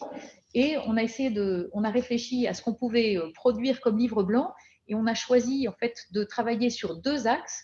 Un axe, le premier axe, c'est ce qui donne ce bouquin, qui est vraiment un livre transdisciplinaire dont le sous-titre dit quelque chose de l'intention qu'il y a derrière l'ouvrage, c'est « Former pour transformer », ou une autre manière de le dire, c'est convaincre pour agir, convaincre ou plutôt comprendre pour agir, c'est-à-dire se donner des clés de compréhension de ce qui se joue, de manière à nous mettre en mouvement individuellement et collectivement. Et du coup, dans le livre, ce qu'on a essayé de faire, c'est de réfléchir de façon un peu différente de ce qu'on fait habituellement quand on est à l'intérieur d'une discipline. Et du coup, on s'est amusé avec des mots grecs, mais ce n'est pas pour faire du jargon, c'est vraiment pour inviter à justement regarder les réalités sous différents angles. Et en gros, les 6 termes grecs définissent un peu 6 portes d'entrée différentes. Alors, je résume très vite. Oikos, c'est la question de la maison commune de la planète Terre. Donc là, c'est un peu se dire quels sont les enjeux du point de vue du climat, de la biodiversité, et avec tous les risques qu'il y a à rendre la planète proprement invivable et inhabitable et inhospitalière. Et la fin de cette premier chapitre, c'est sur la question des communs, comment à partir de là travailler en commun pour promouvoir des formes d'organisation, de gestion qui soient respectueuses des écosystèmes et du lien social. Ensuite, la deuxième porte, c'est la porte ethos. Donc, quels critères de discernement individuel et collectif se donner? Comment réfléchir ensemble à ce qu'est la vie bonne, le bien vivre, et quelles sont les responsabilités des acteurs? Voilà, deuxième porte d'entrée. La troisième, c'est sur logos. Nomos d'abord, mais enfin, en fait, on peut les prendre dans n'importe quel sens. Nomos, c'est à la fois les modèles, les instruments de mesure, d'évaluation, les métriques, et puis aussi les règles du jeu, les instruments de gouvernance. Donc ça, voilà, tout ce qui définit le cadre dans lequel vont se déployer des politiques publiques, des stratégies d'entreprise, etc. Ensuite, logos, le mot logos, ça désigne à la fois la question du langage. Donc, on a un premier développement sur les mots qu'on utilise quand on parle de transition, de développement durable, etc., avec le risque un peu de s'endormir avec des mots qui sont tellement utilisés qu'on ne sait plus trop ce qu'ils veulent dire. Et du coup, l'importance de réfléchir à la fois au sens qu'on donne aux mots, à les resituer dans les discours qui les portent, et à réfléchir au récit de la transition, qui vont pouvoir aussi nous mobiliser ensemble de manière positive. Et du coup, on a toute une réflexion aussi sur les rationalités à l'œuvre, et parfois le choc des rationalités, entre une rationalité technoscientifique qui peut donner à l'extrême un discours focalisé sur la géo-ingénierie avec l'idée que c'est la technique qui va nous sauver, et ce qui ne peut pas être le cas, et en même temps donc faire valoir le rôle des humanités, des sciences sociales, des arts, des utopies aussi, pour nous aider à dessiner des futurs souhaitables, et donc avec une rationalité qui est davantage symbolique. Donc ça, c'est logos. Puis il y a la porte praxis, c'est réfléchir aux échelles de l'action, à la mobilisation des acteurs, donc aussi aux questions de transformation des formes du travail, action sociale et politique, et on termine cette porte sur la question de la violence, justement. Et enfin, la dernière porte, dynamis, c'est sur la question de la reconnexion à soi, aux autres, à la nature, peut-être à Dieu pour ceux qui sont croyants. Et donc, voilà, ça fait écho à tout ce qu'on appelle l'éco-psychologie ou le rôle des traditions religieuses et spirituelles. Voilà. Et donc, en fait, ces 6 portes, on peut prendre dans n'importe quel sens. Voilà, c'est ce qui fait la matière du livre. Et donc, on a travaillé là avec une trentaine d'enseignants-chercheurs pour proposer une réflexion où il y a évidemment des contenus qui sont proposés, mais c'est surtout la dynamique de questionnement qu'on trouve intéressante et qui peut peut-être aider, enfin, en tout cas c'est l'objectif, à regarder la réalité avec des lunettes parfois un peu différentes que celles qu'on chausse habituellement quand on est un ingénieur dans une grande entreprise ou voilà, et qu'on se dit il y a un problème technique et j'essaye de trouver la solution, ce qui est très important mais qui ne suffit pas. Et voilà, donc ça c'est la première partie du livre blanc. Et la deuxième partie, ça va être une collection de 12 petits livres qui déclinent par ensemble de disciplines les enjeux de la transition, avec 2 chapitres plus transversaux sur les questions de pédagogie et les questions de vie des campus. Et puis on a des chapitres avec des collectifs d'enseignants-chercheurs qui se sont réunis pour travailler sur sciences de l'ingénieur, sciences du vivant, économie, finance, santé, littérature, langue et art, architecture, urbanisme, design, etc., etc. Voilà, donc c'est vraiment le fruit d'un beau travail collectif. On a eu un petit soutien du ministère de l'Enseignement supérieur, enfin un soutien, mais en même temps, énormément, là encore, l'économie du don a bien fonctionné parce qu'en gros, c'était un engagement bénévole d'enseignants-chercheurs très motivés, venant d'universités diverses et variées, d'universités et d'écoles. Voilà. Et donc, on espère que ce livre-là, il va aider à mettre en route non seulement des étudiants, mais aussi des équipes de direction d'université, et puis aussi des professionnels pour lesquels ça peut être utile d'avoir ça. Et des retraités. oui. Pour tous âges. Voilà. Donc, disponible dans les bonnes librairies. Voilà, à partir et bientôt un programme incarné au centre Saint-Hugues. Voilà. On pourra le trouver à Saint-Hugues. Voilà. Et donc, il sort en librairie le 14 octobre. Est-ce qu'il y a des questions J'ai mis les références du livre, un lien là sur le site du campus. Je pense qu'il y a des questions. Oui, est-ce qu'il y a des questions? Est-ce que vous avez des...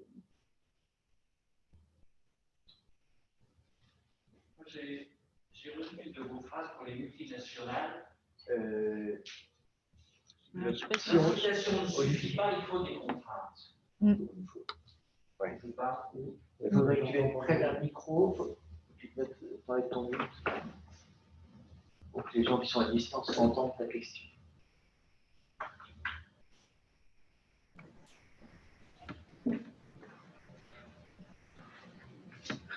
Viens là, moi je viens là. Voilà. Donc j'ai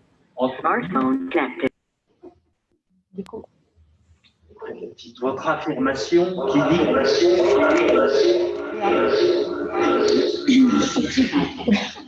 que pour les multinationales, l'incitation ne suffit pas, il faut des contraintes. Oui. Est-ce que c'est pas vrai pour tout le monde jusqu'à maintenant? Oui. Vous avez appuyé sur les multinationales, mais je crois que toute entreprise humaine a besoin de contraintes pour bouger. Donc. Oui, après, alors, je suis d'accord. Toute la question, c'est aussi de savoir comment nous allons pouvoir intégrer les contraintes d'une manière qui nous permette de vivre les transformations nécessaires, pas seulement sous l'angle de l'obligation extérieure. Et ça, c'est toute la réflexion éthique depuis les Grecs invite à ça. Et là, je pense que en matière, alors comme j'enseigne l'éthique et que justement j'essaye souvent de montrer comment il y a différentes manières de concevoir l'engagement éthique, on voit bien qu'il y a une manière de faire qui est l'approche déontologique kantienne, qui est en gros quand même se dire mais il faut des contraintes, on a besoin de fixer des garde-fous. Et en même temps, il y a aussi ce qu'on appelle l'éthique des vertus, et ça c'est plutôt Aristote qui propose ça comme approche, c'est de se dire, et je résume souvent en disant c'est un peu le bâton et la carotte, et qu'on a besoin des deux. On a besoin, on nous dit quand on est petit, mets pas ta main dans la prise parce que ça va faire très mal si tu mets ton doigt, et qu'on a besoin d'avoir en fait, en un sens des interdits, des choses qui fixent un cadre.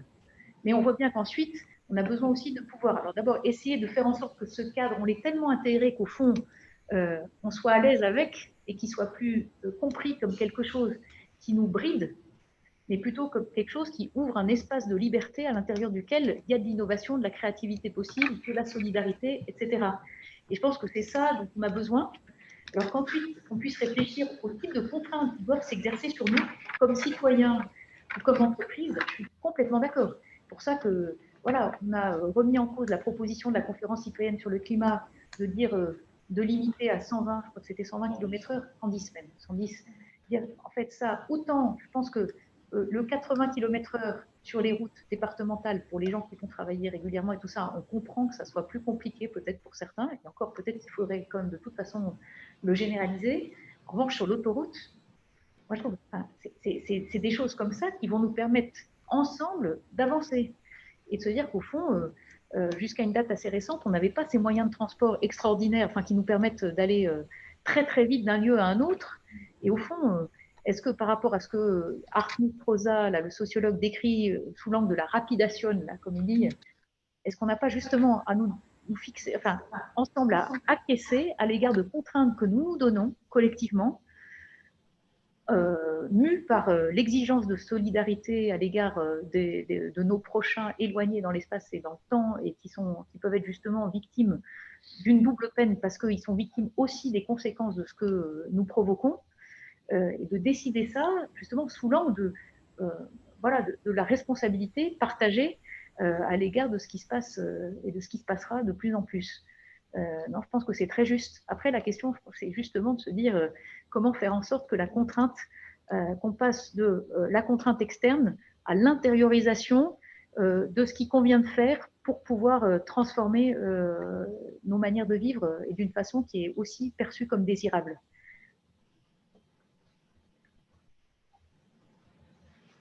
Il y a plusieurs questions qui rejoignent ça, qui sont entre dire faut pas d'écologie punitive et en même temps, s'il n'y a aucune contrainte, ça n'avancera pas vite. Le problème, il est quelque part que la contrainte soit vécue de manière équitable. Voilà. Et la question après des inégalités que tu évoquais tout à l'heure, c'est quoi une contrainte équitable? Que ce soit d'ailleurs pour des entreprises qui demandent ça ou pour les citoyens. Ça, et quand, là, sans donner, je n'ai plus tous les chiffres en tête, mais sur les inégalités inouïes à l'échelle de la planète, là, quand on voit, il y a les rapports d'Oxfam chaque année qui montrent comment il y a un de plus en plus petit nombre de personnes qui détiennent une part de plus en plus importante des richesses.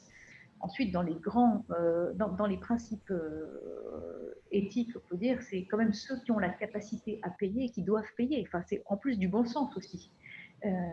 Mais ce qui est assez effrayant, c'est de voir combien la réflexion morale peut évoluer d'une manière qui fait perdre justement des critères qui sont de simple bon sens.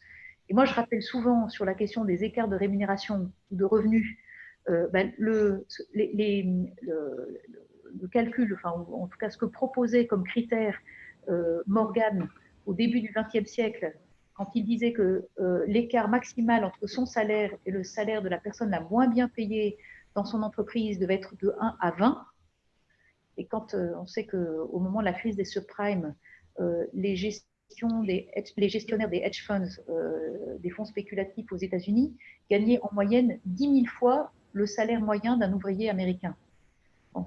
On arrive à des trucs en plus qui sont complètement inimaginables, mais n'empêche qu'on a laissé faire ça. Voilà. Et donc après, avec Gaël Giraud, on avait écrit un livre là, il y a quelques années qu'on a intitulé Le facteur 12, pourquoi il faut plafonner les revenus. Et ce qu'on avait proposé, c'est de limiter de 1 à 12 l'écart maximal de revenus dans les entreprises, et en disant si les entreprises ne le font pas elles-mêmes, alors on met une fiscalité progressive sur les plus hauts revenus, de manière à retrouver ce facteur 12, qui est déjà énorme.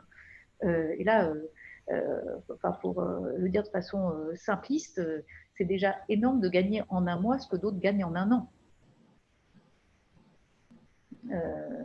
Voilà, c'est juste ces ordres de grandeur et le fait qu'on a complètement perdu des critères basiques d'équité et qu'ensuite il y a des beaux discours pour expliquer qu'il y a des écarts qui seraient socialement acceptables. Et quand on voit ce que Proxinvest, par exemple, publie, j'avais une bonne discussion avec le patron de Proxinvest parce que je lui ai dit mais comment est-ce que vous pouvez dire qu'il y a un écart socialement acceptable qui est de 1 à 173 SMIC? Il y a quelques années, c'était ça.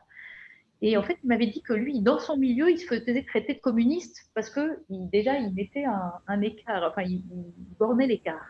Et c'est là où on se dit qu'on est vraiment dans un monde de fous. Hein, voilà, et que donc du coup, aider les étudiants et les professionnels à réfléchir à ça, à se dire, mais il n'y a rien qui justifie ça. Et alors là, vous pouvez lire le facteur 12 si vous voulez avoir tous les arguments possibles pour justifier la nécessité de réduire les écarts de rémunération. On s'est bien amusé avec elle, parce qu'en disant, il y a tous les arguments possibles, des arguments de théorie économique, des arguments évidemment d'équité sociale, des arguments écologiques, des arguments politiques, enfin, tout plaide en faveur d'une limitation des écarts.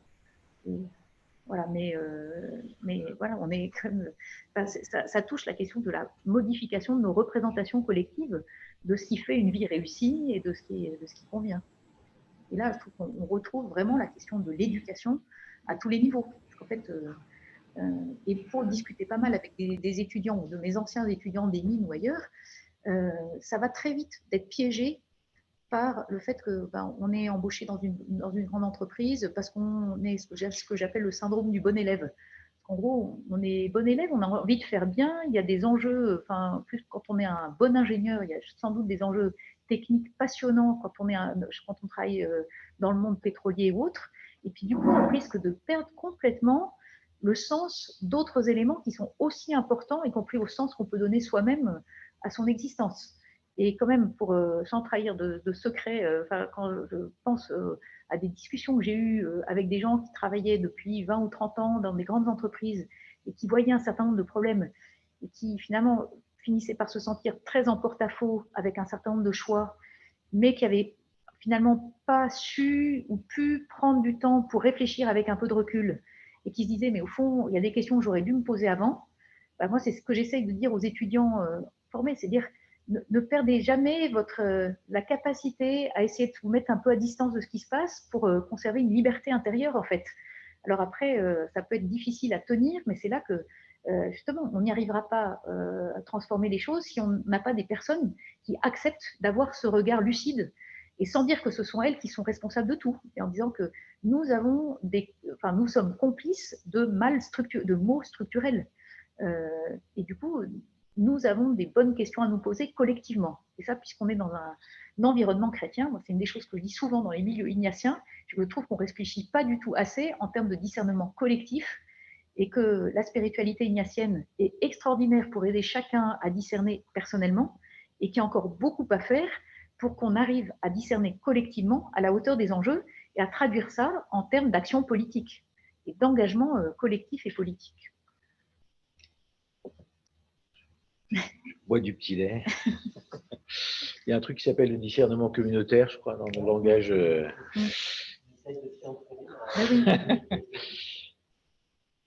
Il est 22h05. Je vais dire deux mots un peu techniques et puis après, je vais te redonner la parole pour conclure, mais on arrive à la fin. Pas la fin, mais en tout cas la fin du temps qu'on s'était donné. Il y a pas mal d'autres questions, mais si on risque de ne pas finir, donc on verra comment éventuellement donner quelques éléments de réponse par écrit ou autre à voir. Il y a des questions qui touchent aux réponses politiques, au fait que est-ce que le Covid et le fait d'avoir une crise comme le Covid est une chance? Est-ce qu'on arrive à utiliser ça au moins positivement pour transformer des choses? Est-ce qu'il faut espérer qu'il y en ait d'autres derrière? Voilà. Avant que tu dises quelques mots de conclusion, je sais pas, ou d'envoi, comme on dit. De remarques. Alors merci déjà à tous, notamment à ceux qui ont nommé, qui ont mis les chaises, etc., qui ont ouvert, et à la maison diocésaine de nous accueillir. Si vous avez des remarques sur cet échange, faites-les nous passer, soit de vive voix après, soit par mail. Si par hasard on a été assez étonné de l'intérêt, non pas que suscitait Cécile, mais qu'en si peu de temps, le nombre de gens qui ont pu s'inscrire, on s'était posé la question, alors c'est Saint-Hugues, CVX, etc., mais de proposer régulièrement des conversations pour nous aider à comprendre les signes des temps, mais aussi de témoigner. Donc on pourrait demain inviter un homme politique engagé, des jeunes qui font Extinction Rebellion, il peut y avoir un certain nombre de questions. si on travaille une préparation et un témoignage pour donner du sens à des choses et nous interpeller. Si ça vous intéresse, dites-le nous. On n'a pas c'est bénévole, comme dirait l'autre, mais pourquoi pas quoi. S'il y a des motivations ou pour proposer des choses, quoi. Je pense que le Centre Saint-Hugues et les différents co-organisateurs là sont ouverts par rapport à ça. Donc n'hésitez pas à nous le dire. Après, la vidéoconférence a les limites que ça a, mais elle a aussi les forces que ça a de pouvoir faire les choses facilement en restant dans son fauteuil chez soi. Voilà, merci encore. Cécile, le mot de la fin.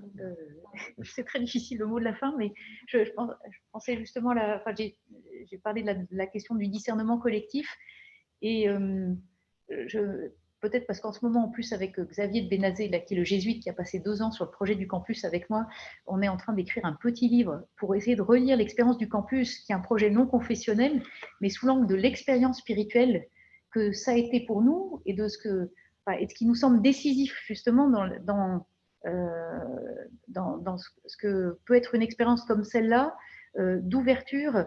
Quand on parle de la question du sens ou de l'espérance qu'on peut essayer de cultiver collectivement, que tout ça, cette expérience-là, que nous vivons là dans le cadre du campus, avec la plupart des jeunes qui sont non-croyants, mais en fait, avec une soif spirituelle qui est présente, qui est perceptible, et une vie spirituelle, en réalité. Bien souvent, avec Xavier, en priant le soir vêpres, on se disait, mais c'est extraordinaire ce qu'on vit, avec des personnes qui n'ont pas les mots pour nommer ce qu'elles vivent d'un point de vue spirituel, mais qui, au fond, ont un engagement qui est incroyable et qui, en fait, parfois, nous, chrétiens, nous donne des leçons aussi d'engagement, de générosité, de compréhension des enjeux, de maturité dans l'attention aux autres et le fait justement de laisser à chacun faire son chemin. Voilà, et je me dis qu'on a aussi un trésor dans notre tradition chrétienne qui peut être vraiment mise à disposition aussi de ceux et celles qui sont loin de toute expression confessionnelle, voilà, mais et je trouve qu'il y a vraiment à sa portée des deux côtés. Et ça, je crois que c'est aussi, ça rejoint bien ce qu'évoque le pape François, d'ailleurs, dans ses 2 grandes encycliques, là, que sont Laudato Si et puis Fratelli Tutti. Et pardon, oui, je l'ai survolé, et il y a des choses, maintenant j'ai envie de la lire très en détail. Mais on voit bien, il termine d'ailleurs cette encyclique-là, comme en 2015, encycliques qui, l'une et l'autre, sont adressées aux hommes et femmes de bonne volonté, et pas seulement aux chrétiens. Et il termine, comme à la fin de Laudato Si, avec 2 prières. Une prière qui peut être partagée par tous ceux qui sont croyants d'une manière ou d'une autre, et une autre qui est plutôt une prière confessante chrétienne au Dieu Trinité. Et je trouve ça magnifique. Et voilà. Et je pense qu'il y a un vrai défi dans l'Église aujourd'hui qui est parfois de se replier dans des cercles assez identitaires. Voilà, et que ce que propose le pape, c'est justement tout le contraire. Voilà, j'ai envie de terminer là-dessus parce qu'il me semble que c'est aussi une manière de dire que voilà, la foi chrétienne est un cadeau à partager avec d'autres, mais dont certains sont chrétiens peut-être plus que nous et sans le savoir. Je termine là-dessus. Merci.